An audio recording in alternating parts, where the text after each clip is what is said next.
Assalomu alaykum aziz muxlis. Putin Rossiya ishchi kuchiga muhtojligini aytdi.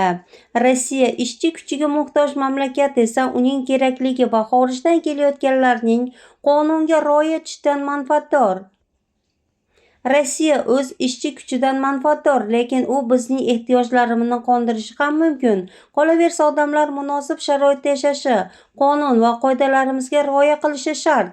Men har doim ular qonunga itoatkor bo'lish kerakligini ta'kidlaganman.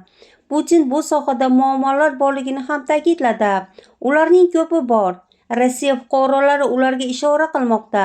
Biz birinchi navbatda vatandoshlarimiz haqida o'ylashimiz kerak, deb qo'shimcha qilgan Putin Tojikistonda bo'lib o'tgan Markaziy Osiyo Rossiya sammiti va Davlatlar rahbarlari kengash yig'ilishida ishtirok etganda shu so'zlarni aytdi. Shuningdek, u bir qator ikki tomonlama uchrashuvlar o'tkazgan.